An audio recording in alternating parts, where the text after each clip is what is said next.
Hello and welcome to Nightmareathon 2020. I was supposed to film yesterday for Nightmareathon day 1, but I wasn't very well yesterday.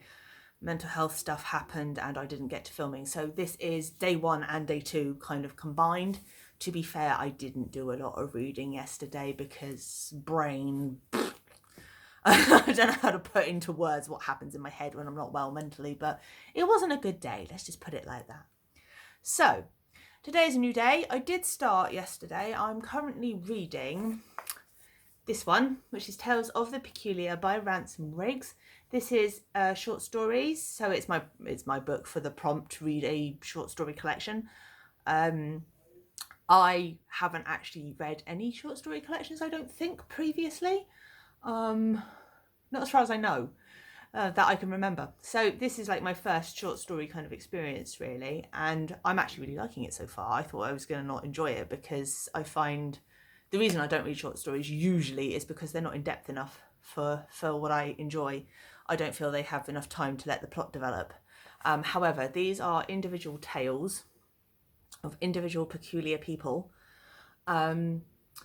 And they're really interesting. So for those of you that don't know the series, this is from the same author that wrote Miss Peregrine's Home for Peculiar Children, Hollow King, Library of Souls, Map of Days, and I think there's another one, but I can't remember what it's called.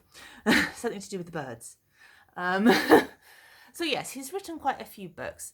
They're very unusual in that I've not come across anything else written the way he writes, and it's quite a unique concept. So he talks about individuals who have particular abilities that other people don't have.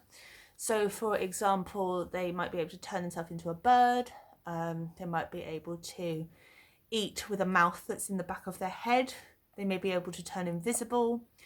There's quite a lot of other ones as well, but that's just a few examples. So in the early books, in the first 3, hang on, I've only read the first 2. No, first 3. I've read the first 3. The tales are referenced. There's a sort of historical record of some of the early peculiars. It's like the history of peculiar people. So the individual stories in the tales of the peculiar feature just one specific person and their ability, but there's the first ever Imbrine, I think that's how you pronounce it, who's kind of like one of the female matriarchal leaders, but it's how the Imbrines came about and their ability and how time loops were developed. And if you've read the other books, you'll know all about time loops. But it's really, really interesting. And also, I have to mention this, it's got beautiful artwork in it. I'm not sure whether Ransom Riggs does the artwork or whether someone else does the artwork. I need to find out. But I'm going to show you some of the pictures because they are just gorgeous. Particularly, hang on, there, where is it? There we are. So this is at start of the tale regarding the first Imbrine, and I just think this picture is absolutely beautiful. Really, really like that. I think it's lovely. Make an amazing tattoo. No, we're not having another great big tattoo. I don't actually have a really big one. I've got 2 tattoos and they're quite small. But anyway, so I am currently, how many pages in? Hang on. 55 pages into this. As I said, I haven't done a lot of reading so far, but I'm trying to get some more done today. I've done a little bit this morning and I'm hoping to get a bit more done this afternoon to finish my first book. And I'm then going to be, fingers crossed, moving on to my second book, which what's it called? The prompt. That's what it's called. So the prompt is to read a graphic novel that is horror or thriller orientated. And I'm going to be reading Lock and Key Volume 2 by Joe Hill. I've obviously read Volume 1 and I have seen the Netflix series as well. I really like these comics. I think they're really cool. They're quite graphic. They're quite dark. There is murder in the beginning of the last one. There's lots of different weird and wonderful things that go on. So I'm hoping to get to that later today. And then that will leave me then with 3 more.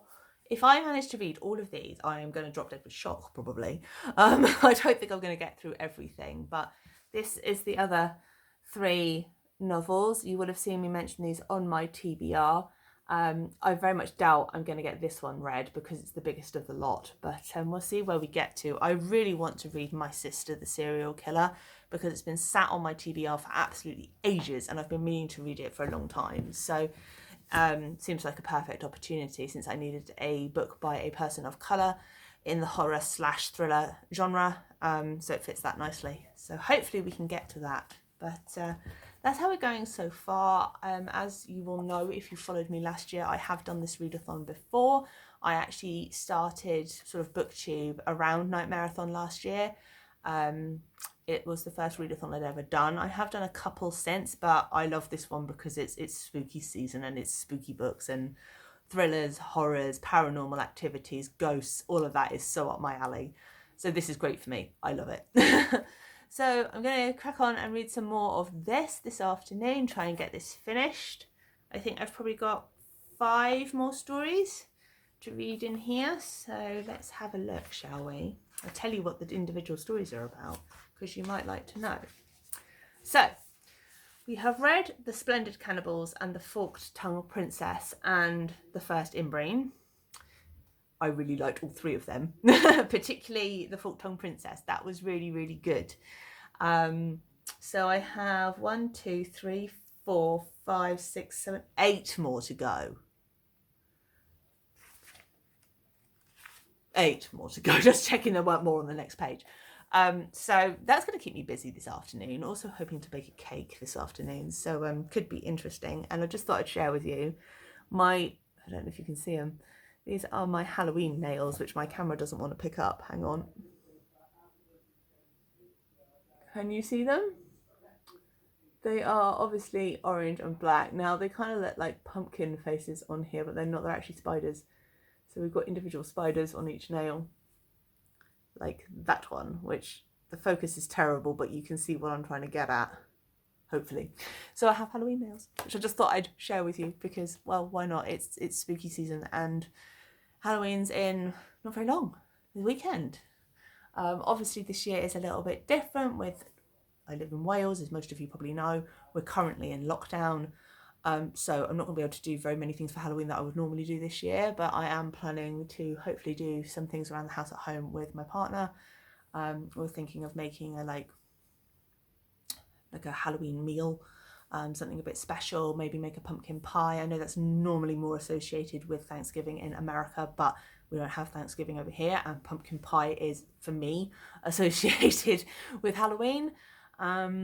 What else are we going to be doing? Probably going to be watching some more scary movies. I am going to make a video about the movies I've been watching in October as well, because, well, there's quite a few of them, and I'm not going to talk about all of them here because this is about Nightmareathon, not about scary movies. But yeah, let me know if you like these videos. Please feel free to leave me a comment if you want to know more about Nightmareathon. I'm more than happy to answer questions, but also you might want to reference the book club that I'm a member of, which is We Be Booking. It's run by a lady called Jacqueline Wheeler. You can find her on YouTube and Facebook. I thoroughly recommend the book club. It's awesome. I would say that, but it is absolutely awesome. And yeah, let me know what you're planning to do for Halloween. And most importantly, stay weird. I shall see you all tomorrow for another update. Bye for now.